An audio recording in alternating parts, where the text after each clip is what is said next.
So we put these. Okay, thanks for the introduction and thanks for having me here.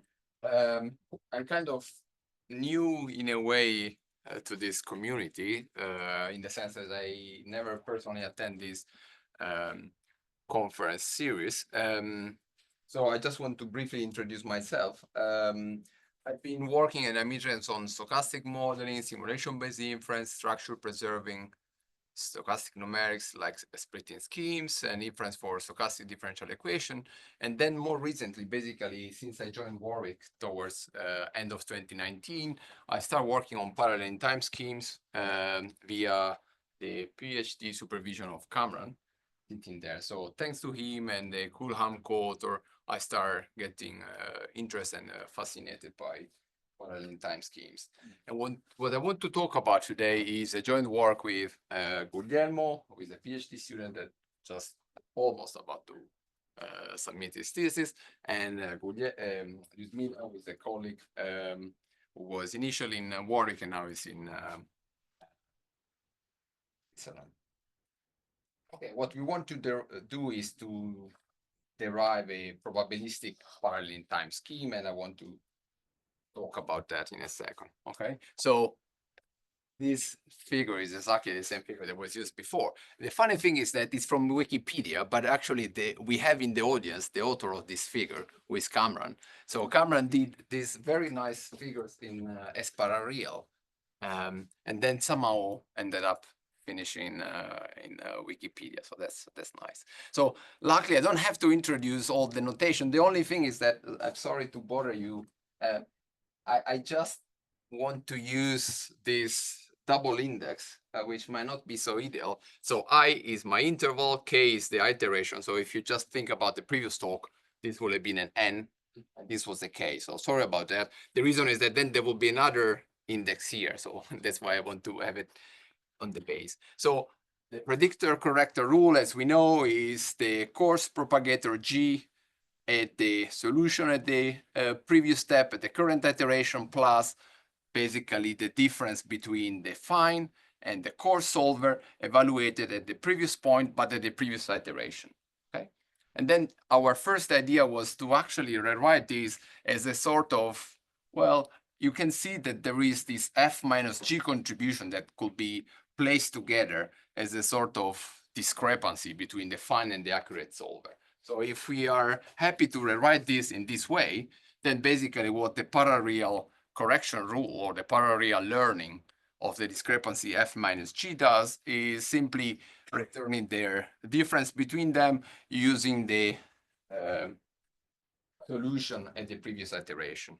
And then the question is, well, can we do anything better than this? And this was the second work of Cameron, that was basically ProbParareal. So what was the idea? Well, what happens if we try to model this? Look at the fascinating stick.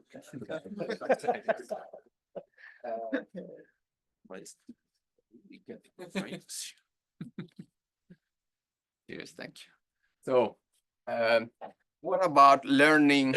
Well, what about modeling the discrepancy between the fine, so the accurate, and the coarse inaccurate solver using a Gaussian process? So we try to model this discrepancy, hoping that this can help us in, well, speeding up the convergence of the algorithm while preserving its accuracy.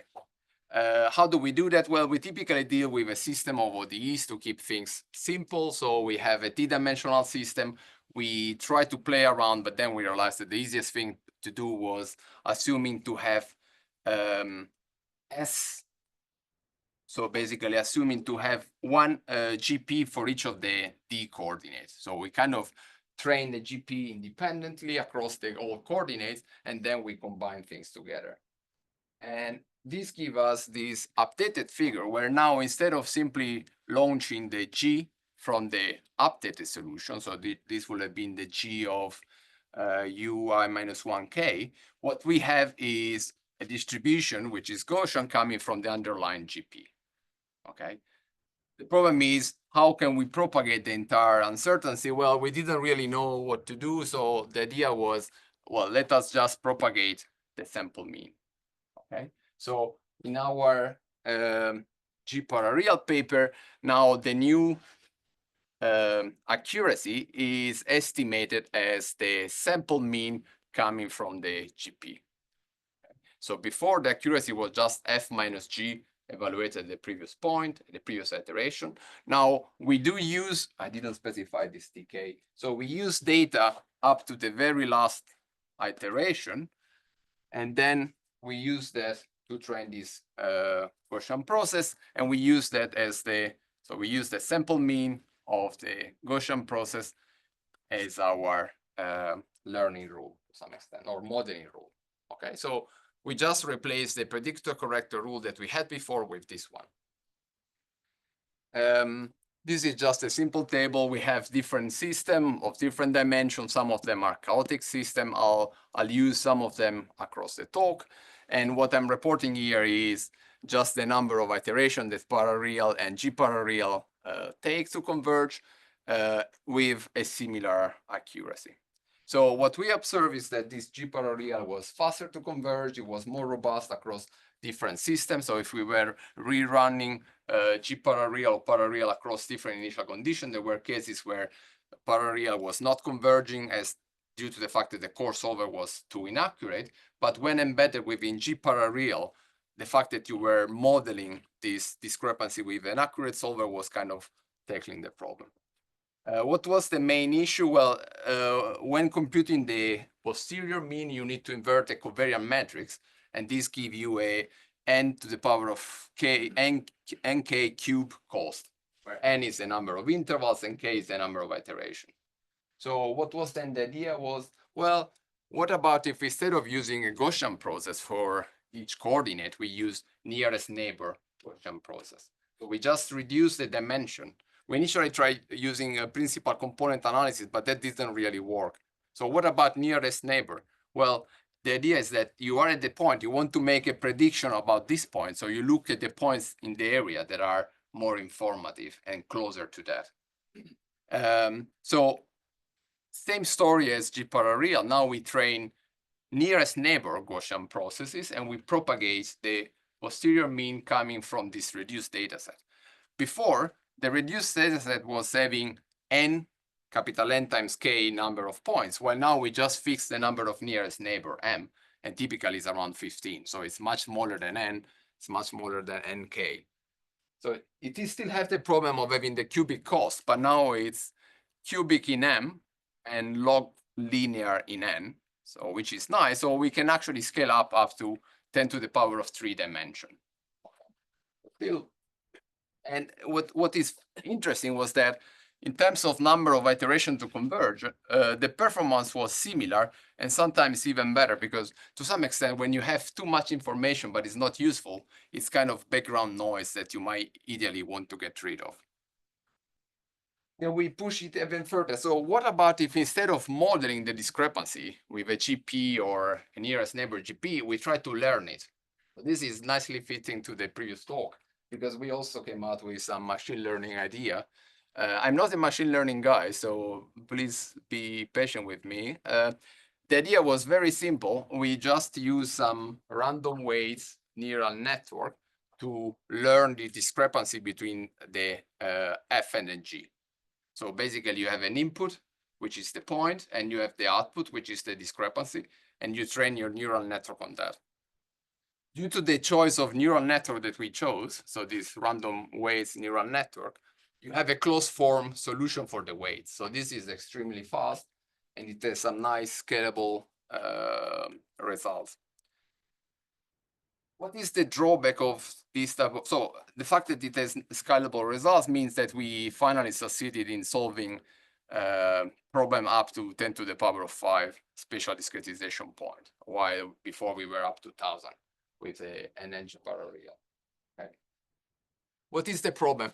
Before, when using the G-ParaReal or the G-ParaReal framework, we were relying on Gaussian processes or a nearest neighbor version. So there was this posterior mean, which was what we were propagating, but then there was also the posterior covariance. So ideally, we had some sort of modeling of the underlying uncertainty in the model, that we didn't use it. In this framework, everything is pretty much deterministic up to now, but there are some idea on how to go further. But up to now, everything is deterministic, so we have no uncertainty quantification. So we want to go back to the origin and say, well, what can we do about this? So if we go back to G-parareal, we were saying that the S coordinate was modeled with this GP. We had the posterior mean, the posterior covariance. Can we do anything about this all distribution rather than just propagating one simple point, which was the posterior mean?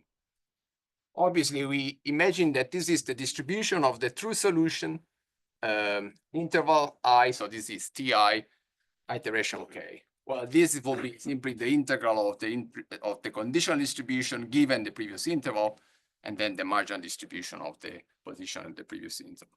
So this is typically unsolvable. We can't really compute it unless f and g are linear, and that's the ideal case. But what we can do is sample from this.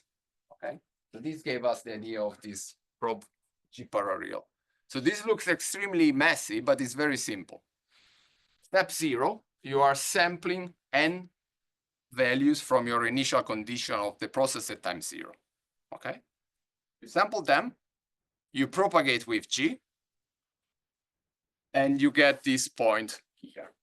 Okay, then what you do is simply averaging 1 over n. This is not 1 to the power of n because it's clearly 1. This was meant to be 1 over n. That's terrible. Anyway, you just compute the empirical mean of these propagated points. Okay. Then what you are doing is launching f and g in parallel from these sample points. This will be the point that you obtain and you use to construct your data set, dk, which then is the one used to train the Gaussian processes. Okay. So before, we were training the Gaussian process on the position on one single realization. We were launching f, launching g, and learning f minus g. Now we are sampling from the initial distribution, forward propagating through g, computing one super points, which is the sample mean of this realization, and training the Gaussian process on learning f minus g evaluated in that point. Okay.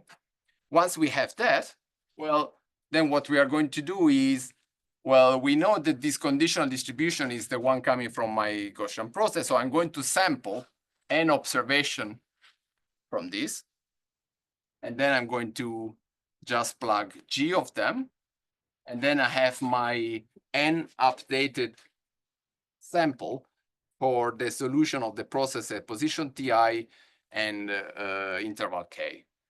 Okay, so now this extra index is the particle. Okay, and then we are practically done. We have a bunch of particles. We don't have any more one single particle. We have n particles, and now the convergence is, well, how do I know if this bunch of particles at iteration k are close enough to k minus 1? We need to place a measure between probability distribution, probability density function.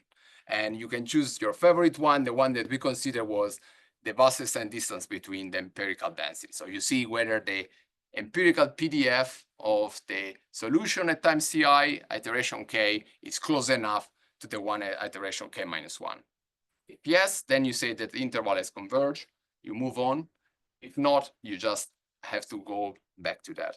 And then we also add an extra condition on checking whether it does make sense to go forward, or for some reason, you might have some early termination criterion. Okay, I'll come back to that in a second. Okay, if we want to use nearest neighbor Gaussian processes, we can do that. So we can just use the same framework as before.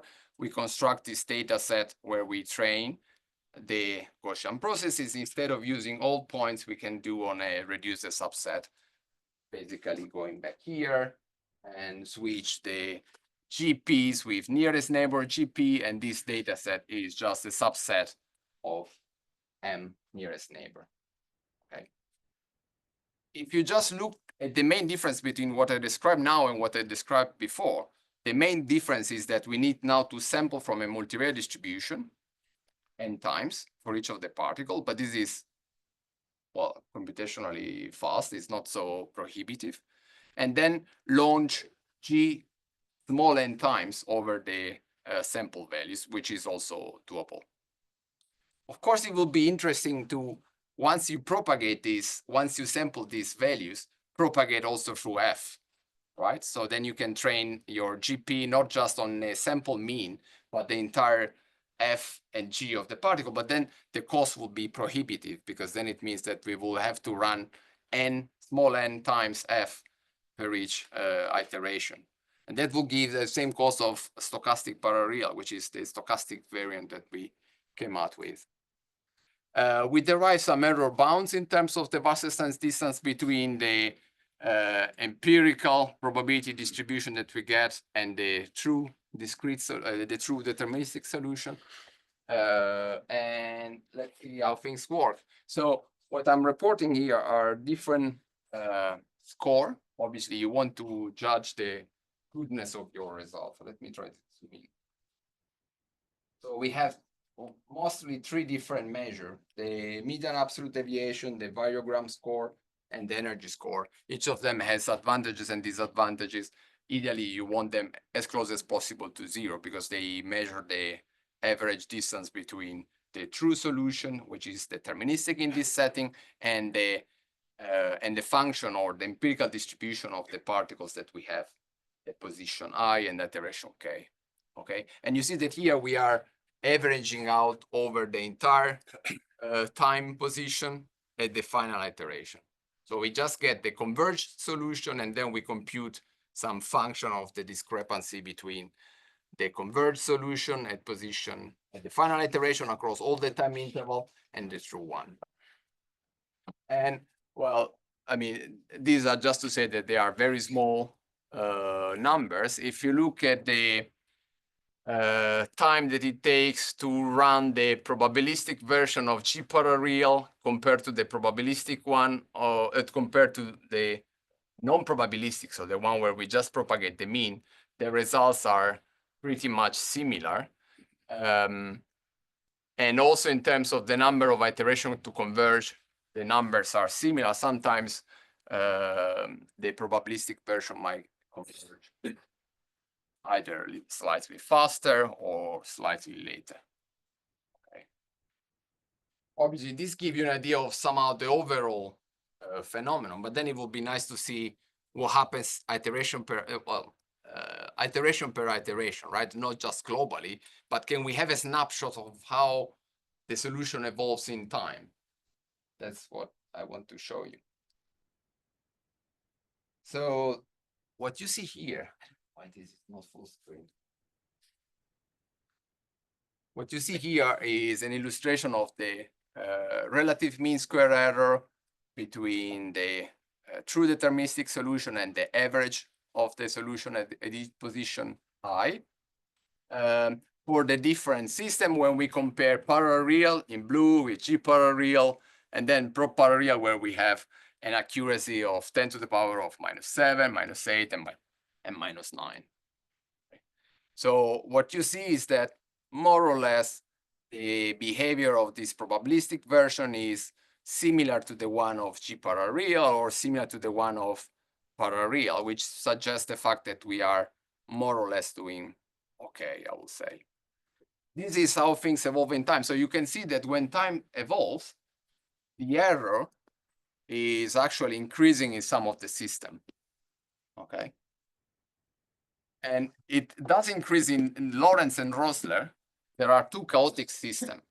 So then you say, okay, let's see why this is the case.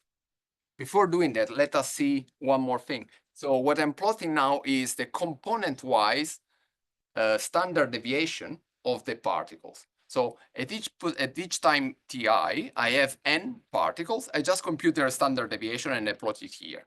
And you see, in fact, that for both Lorentz and Rosler, again, the standard deviation increases over time, while in the other cases, it's pretty much flat. Okay.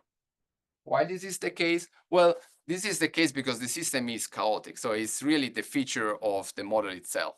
So what I'm plotting on top is the solution of the Rosler problem where I'm launching F. It's some sort of Runge-Kutta, either 4 or 8, I don't remember exactly.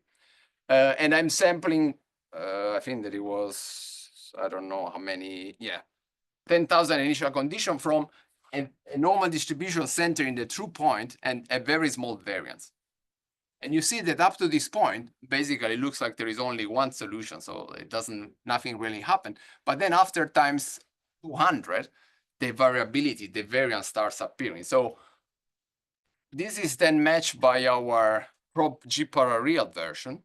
So this discrepancy that we see, the increase in the variance, isn't really an artifact of ProbParareal, but is nicely capturing the fact that the underlying variability of the model, if you were just playing with different starting condition, naturally arise there. Yeah. Here there are more. So what I showed up to now was in the case of we initialize the algorithm from a deterministic starting condition. That's just saying I sample n times the same value, right? I'm placing a Dirac, so there is no variability. What happens if instead we are assuming that there is a sort of variability or randomness around the initial starting condition? And what I'm showing here is how the component-wise variance of each trajectory varies when we have the initial distribution with a standard deviation 10 to the power of minus 6 up to 10 to the power of minus 2. Okay. And you see that in some cases, the variance is increasing, but more or less stable. And in some cases, it's much, well, here, basically for Lorentz, there is, if you put too much noise initially, there is no way of having a sort of low variant noise because it's going to propagate too much due to the fact that the system is chaotic. So in fact, one could possibly use this as a way of setting up some early termination, early ending algorithm. This should be the other way around, but I could only take the screenshot of the figure of the paper and I couldn't flip it the other way around. So let us look at here. What I'm plotting here is the standard deviation of the algorithm. Okay. If you just have a look at this, well, this is again when you have different starting condition, different standard deviation for the initial condition. Okay. So if you look at this, you can see that basically up to this after this point, your variance is flat. The standard deviation is not really decreasing. You just get there and so on. And this corresponds to the percentage of, well, the percentage of converging intervals. So what does it mean? If your standard deviation start arising too much, then there is no way of getting any better. There is no way that you can converge because there is too much variability. And this is going to produce solutions that are further away in distance than the desired tolerance epsilon. So what could be a possibility? Well, you could say, I'm going to stop my algorithm when the standard deviation of my solution goes above a certain quantity. So this is a possibility of the early termination that I was mentioning before. Okay, so there was a lot of talk, a lot of rushing through. Sorry about that. This is basically a summary of what I've been talking today. Initially, we were proposing ProbParareal as an algorithm for introducing some sort of stochastic perturbation to the predictor corrector rule based on, well, instead of having deterministic, let us sample around the mean with a covariance related to the predictor corrector rule. Then we had this idea of, well, what about modeling this discrepancy? And that was ProbParareal. And then can we do anything better by reducing the complexity of the problem and improve the scalability? And this was an ProbParareal. And then further along that direction, instead of modeling, what about learning such discrepancy with neural network? And this was a random way, NetParareal. And now we need to archive, maybe hopefully next week, this probabilistic version, where we go back to the origin and we try to also propagate uncertainty quantification that was arising there intrinsically from the GP. Thanks for your attention.